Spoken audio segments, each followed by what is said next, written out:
Saya akan ke Mas Zayadi. Mas Zayadi, ini ada sejumlah nama-nama muda. Dia Roro, Taufik Hidayat, Raffi Ahmad. Apakah memang disebutkan nama-nama muda ini yang memang akan berperan aktif dalam kabinet di Kementerian Prabowo Subianto seperti yang dijanjikan beliau sebelumnya? Paling tidak karena yang dipanggil termasuk anak-anak muda, berarti kan janji untuk memberi tempat kepada anak muda itu akan dicoba dipenuhi oleh Pak Prabowo ya. Nah, cuma secara keseluruhan saya melihat dari kemarin sebetulnya ya, dari nama-nama calon menteri dan sekarang calon-calon wamen kepala badan dipanggil, itu kan kalau kita lihat dari kapasitas profesionalnya maupun asal-usul sosial dan politik masing-masing, itu terlihat sekali sangat beragam. Jadi saya menangkap kesan bahwa Pak Prabowo ingin menunjukkan bahwa menteri-menterinya itu seperti perwakilan seluruh elemen masyarakat Indonesia.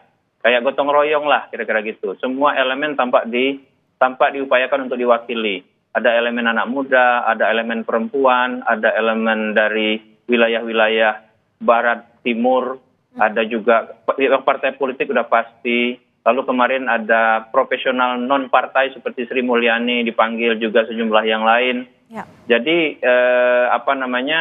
pengalaman sektor-sektor pengalamannya juga bermacam-macam dan seterusnya. Jadi ini memberikan kesan bahwa kabinet ini akan bersifat sangat eklektik kalau istilahnya itu ya, berasal dari berbagai sumber dicampur jadi satu, jadi kayak kabinet gado-gado gitu.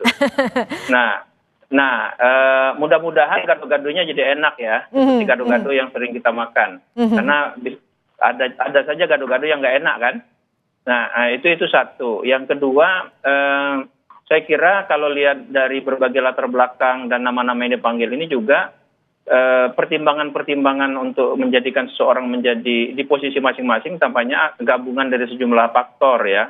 Dan memang paling tidak kita melihat ada sejumlah faktor yang bisa dijadikan kriteria atau sejumlah kriteria untuk menunjuk seorang menteri atau wakil menteri. Yang pertama adalah kriteria objektif. Kriteria objektif itu berkaitan dengan rekam jejak mereka, kemudian pengalaman, kemudian kemungkinan prestasinya dan sebagainya. Kriteria yang kedua itu adalah kriteria politik gitu. Kriteria politik ini terkait dengan baik itu kita sering mendengar beberapa hari belakangan, ya.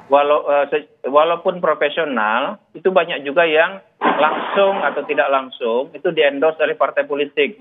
Artinya kan ada pertimbangan-pertimbangan politik baik untuk menteri atau wakil menteri yang berasal dari partai maupun menteri yang tidak berasal dari partai itu ada pertimbangan-pertimbangan politiknya. Dan memang kabinet, anggota kabinet terutama menteri-menteri itu kan bukan pejabat biasa. Walaupun mereka itu ditunjuk, mereka adalah juga pejabat politik. Karena itu pertimbangan-pertimbangan politik juga pasti sangat diperhatikan. Nah, yang ketiga saya kira pemanggilan ini lebih merupakan, dugaan saya nih, lebih merupakan persoalan mengkonfirmasi komitmen yang bersangkutan.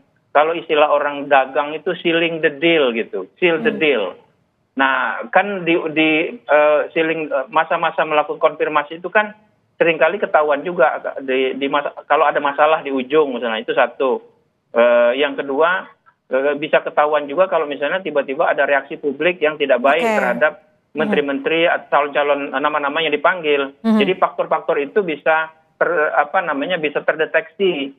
Tapi artinya kalau ini hanya untuk mengkonfirmasi, nama ini masih akan bisa berubah tidak nanti di tanggal 20 Oktober malam yang disebut akan diumumkan menteri-menterinya?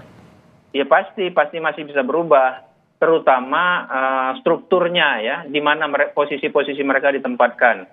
Bisa juga berubah dalam arti malah nggak jadi kan, bisa juga. Kan konfirmasi juga akan memberikan kesan akhir atau keyakinan akhir dari usernya dalam hal ini Pak Prabowo kan.